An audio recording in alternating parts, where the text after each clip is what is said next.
everyone, it's Andrea from Movers and Bakers. Today I'm going to share with you how I make mini egg cookies. Mini eggs are everywhere in the shops at the moment with Easter around the corner, so I wanted to use them to make some delicious cookies and share them with you. Let's get baking. Alright, to start with, I'm going to put my butter into my bowl. This is unsalted butter, 120 grams. And before I add my sugar to it, I'm just going to give it a very quick mix up just to soften it a little bit. There we go. Right. Okay, that's my butter softened, and to that I am going to add my sugar. I have 100 grams of soft light brown sugar here, and I'm also going to add 50 grams of caster sugar. And we give that a mix together.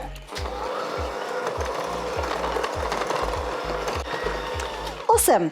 And to that, I'm going to add my add-ins now. So I have 100 grams of chocolate chips. I'm using dark chocolate today just because I like the contrast with the sugar of the mini eggs and the sugar in the cookie. I like it to be a bit more bitter, but you can use any chocolate chips you want. That is absolutely fine. This is 100 grams of chocolate chips going in.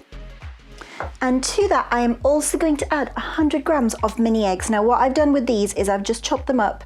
You can put them in a blender, you can put them in a bag and bash them with a rolling pin. You can just chop them up with a knife, however's easiest. You just want them in chunks, and then each of your cookies is going to have several of these lovely chunks. So in those go as well. We'll give that a quick mix through. Brilliant, that is that done. My next step is my dry ingredients. So I'm gonna sift it in as I always like to. So first of all, I've got 215 grams of plain or all-purpose flour. And to that, I'm also going to add 2 teaspoons of cornflour or cornstarch. I always put cornflour in my cookies. I find it makes them really lovely and chewy and keeps them soft and not tough at all. So cornflour is a really important part of my cookies. You don't have to put it in at all, but I just find it really helps with keeping it really soft and chewy, just like I like them. And to that as well, I'm also going to add half a teaspoon each of baking soda, baking powder, and some salt. Sieve all of that together, and then we're going to give it a mix. Now, when I mix it this time, I'm going to mix it until it's just starting to come together. I don't want to over mix it because that's going to make the gluten in my flour start to stiffen up and toughen up, and that's going to make my cookies much harder and not chewy and soft like I want them to be. And for my last 2 ingredients, I have some vanilla. This is a teaspoon of vanilla. Just pop that in. And I've got 1 egg.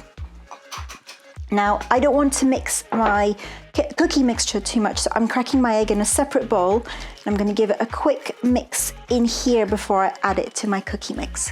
And then I'm going to give this a mix until it's just starting to come together. The last bit of bringing it all together, I'm going to do by hand.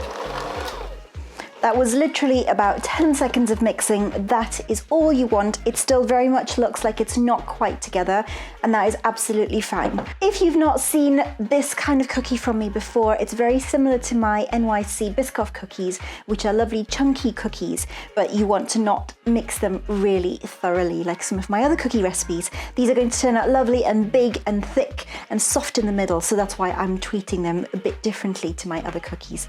So what I'm going to do now is weigh my cookies. Each of my cookies is going to be 100 grams. This mixture should give you about 8 cookies. So all I'm going to do, I've got my weighing scales ready, and I've got a little container on my weighing scales. I've zeroed my scales, and I'm just going to use my hands, and I'm doing it very, very lightly. You do not want to squeeze this mixture together. You want it to be quite loose and quite chunky and quite thick with lots of air pockets in it. So I'm just breaking it up to make sure that you can see all the flour and stuff that's at the bottom that's not quite mixed, just to make sure that it gets mixed together.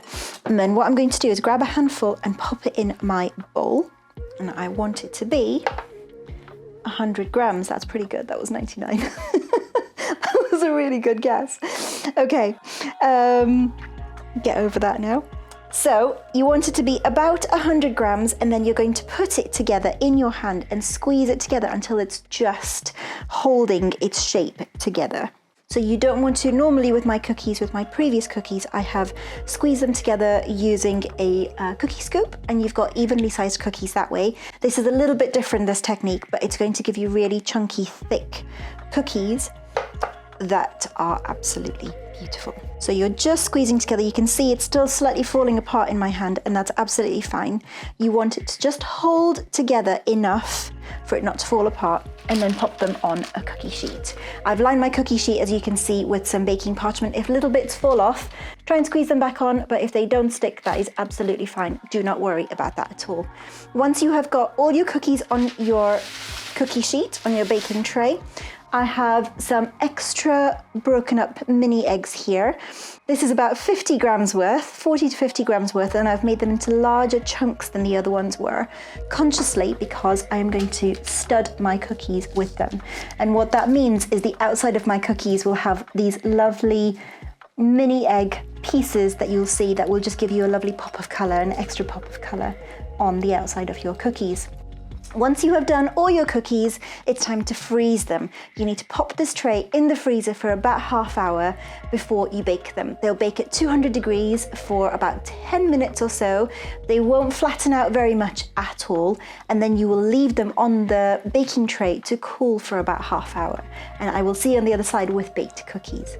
So welcome back. My cookies are out of the oven and they have cooled on their baking tray. They are now completely cool and ready to be enjoyed. So of course I wanted to share with you what one is like when we crack it open. Here goes.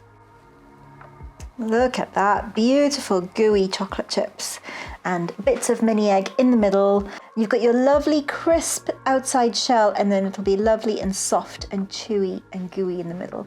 Absolutely perfect. Hope you've enjoyed this video. Don't forget to like it if you have, and subscribe as well. And do let me know if you make these. I want to know all about them. Thanks for joining me today, friends. Happy baking. See you next time.